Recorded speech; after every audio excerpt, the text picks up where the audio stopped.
Now, a lot of the parts on the Motion Pro are from various manufacturers. Like I know you use the CST pedals, right? And then you have some parts, I believe, from Frex and the VPP wheel. Now, you've done some of your own modifications to some of these things? Oh, yeah. On the Motion Pro 1, they were slightly modified. On this one, they are heavily modified to suit our needs. And you know, some of them aren't even recognizable anymore.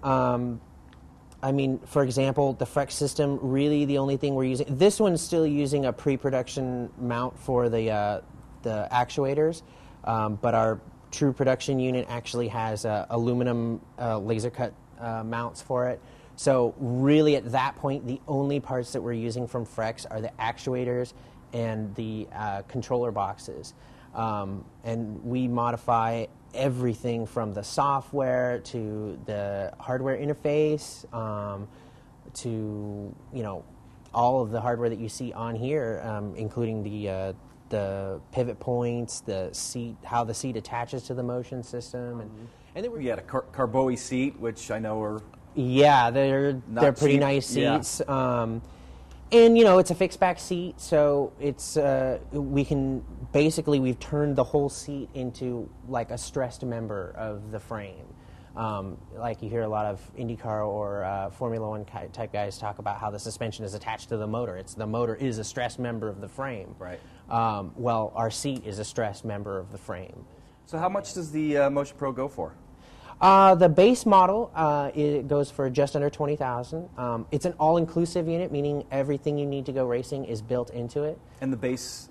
The base model includes a single 46-inch display. What you're looking at here is three 46-inch displays. So if you took off those side ones, you would have essentially the base model. The only other difference is it doesn't come with the clutch or the gated shifter. Some people decide they only want the paddles, or then that is an option. The computer is rack mounted in the front. It's on rails, so if you ever need to swap out the computer or do anything for upgrades or anything like that, it just 2 bolts and it slides right out. Also, these are all the little things we had to think of for production.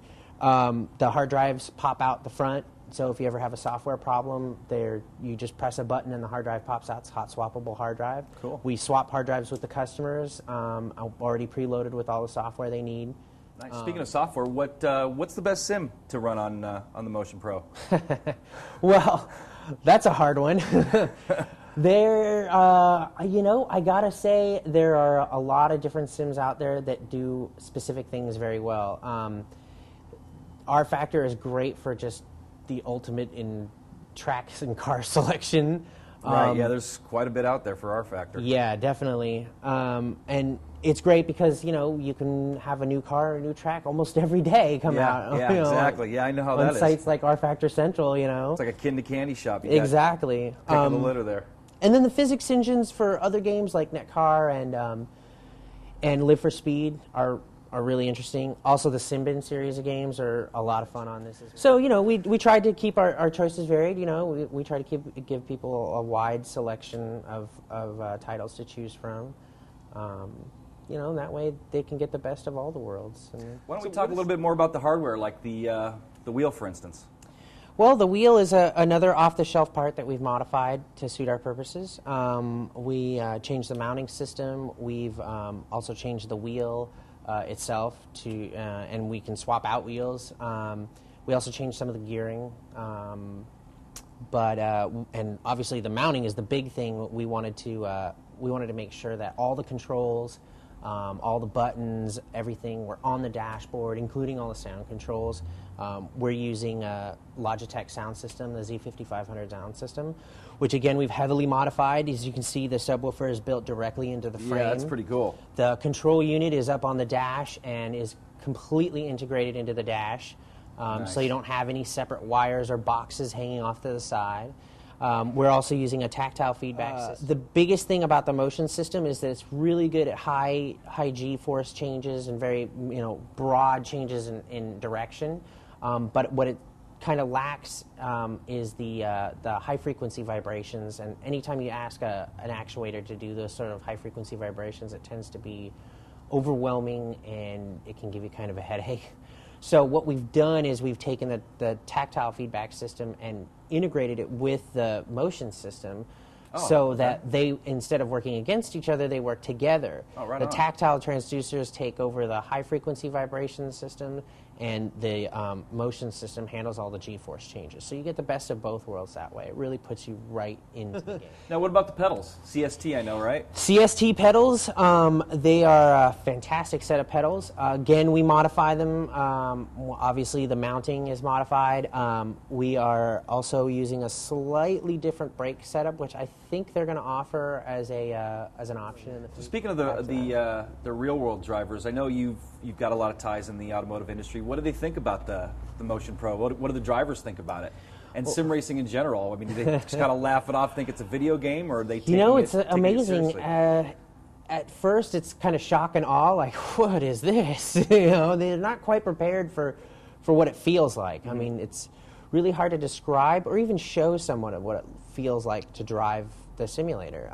From the outside, it's not really, I mean, talking about it, first of all, it's just like, oh, right, okay, motion simulator, that sounds people exciting. just assume video game, sitting on their couch with a controller. Exactly, and even watching it from the outside, it seems, well, the seat's separated from the pedals, and it doesn't seem to be moving that quickly. I mean, it looks impressive, but people don't understand how easy it is to trick the inner ear, Yeah, no doubt. And once you put yourself in it and you really get the whole experience, it really changes your outlook on sim racing in general. I can definitely vouch for that. This thing is really cool. Yeah. So you talked about stress testing. What are some of the uses for the Motion Pro? Or, I mean, do you have specific clients that are looking for this, or?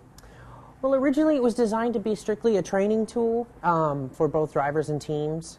So we went kind of for the ultimate realism, which is why you see so many high-end components on here, and why we went to such great lengths to make sure that everything worked well together and that it was finely tuned and do so much testing. Along the way, we've discovered we could bring this product to a broader spectrum of clientele. With a lot of real-world drivers today talking about how much sim racing is really helping them develop things, develop talents and skills and muscle memories and all sorts of things. You've got Lewis Hamilton, who's put in thousands of hours in the McLaren simulator, to Dale Earnhardt Jr., who's an avid sim racer. Right. Who's developing drafting techniques on a simulator. We decided that, why should they have all the fun? Yeah, I agree. So I agree.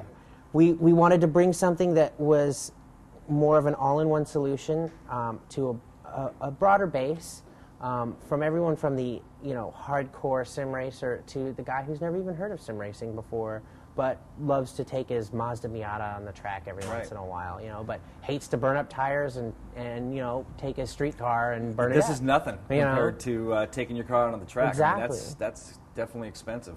They also have their own. They have a marketing use as well. They're built robust enough so that they can be used in like a convention type situation or a very public setting, which led to a stronger product because we had to test for that effect. Right. And you mentioned all the testing you went through. That's exactly. It was exhaustive. So and we needed that to make sure that these things would hold up in that type of situation. I mean, the public finds all new ways to break things. Beat the crap out of it. Right. Exactly. So, and because of that, our normal customers, our home users and even our race car drivers get a better product because of that. Right. They get something that lasts forever. That definitely counts too.